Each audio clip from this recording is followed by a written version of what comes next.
Hello, welcome to another edition of the History Chicks. This episode will help you understand how to find the information necessary to properly cite a bibliographic entry for an online source.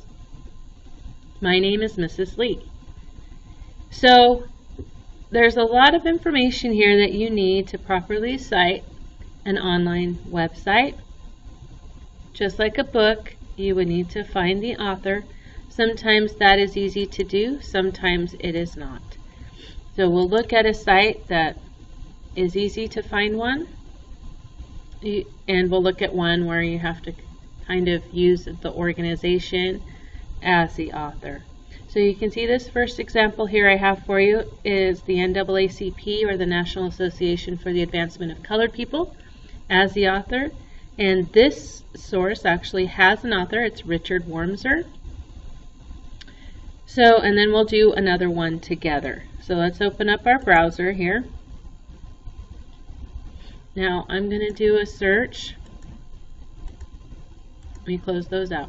So I'm going to do a Google search for Jim Crow. And let's see if the source I was looking for, or I used before, has come up.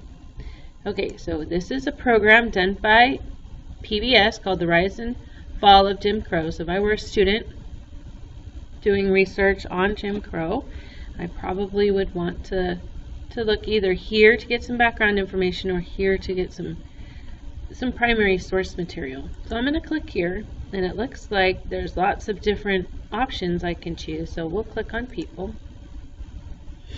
And what I did before was I clicked on Ida Wells. So in the bibliography, what you're doing for the reader is recreating your path to this source that you used on in your research.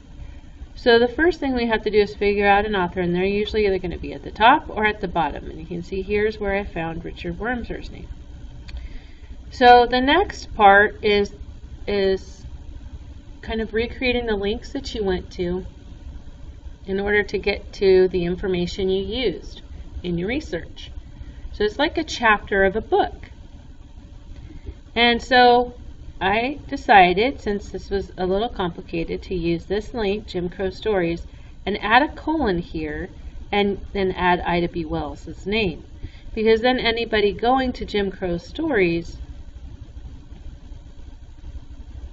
would see, wow, okay, that's a person, so they probably clicked on people, and then they would be able to find Ida B. Wells from there.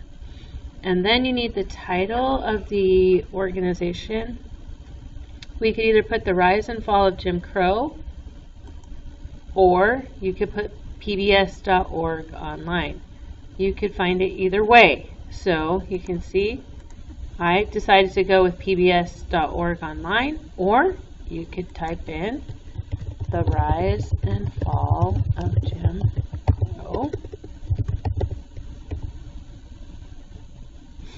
And then you would type in online. So even if I had pbs.org here, I still would follow it with online. The next information is homepage online and the web address. Then you would put internet and the date that you accessed it. Notice here the 30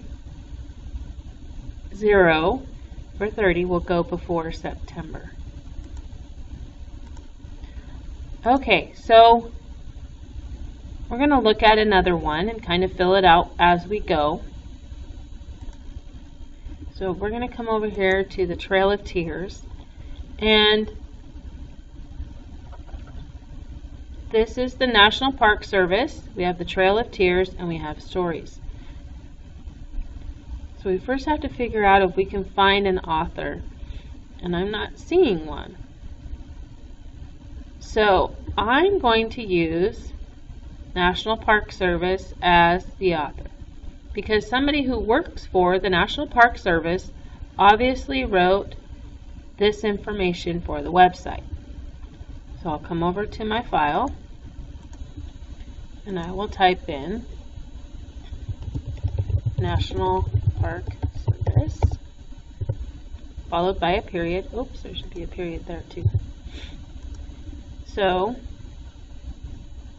going back to the website, I probably would put Trail of Tears, stories.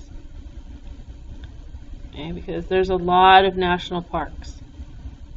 You can see a whole, this is all probably associated with this particular park, but there's all sorts of them. I mean, just think of what's here in California alone. You need to make it easier for the reader to find your particular link that you used to find information. So I'm going to put Trail of Tears, stories.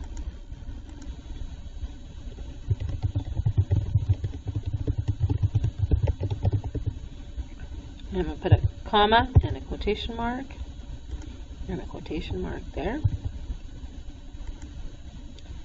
So again, the home page is the National Park Service. And then you might want to put .gov at the end so it kind of has a finished title. And we're going to italicize it.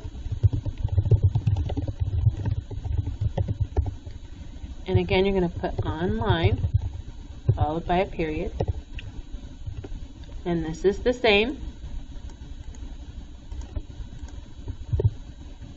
And I'm going to put the URL there. I'm just going to copy it. Again, way too big. I'll make it down to 8. And internet will go next. And this is the same date I looked at it. So I'll go there.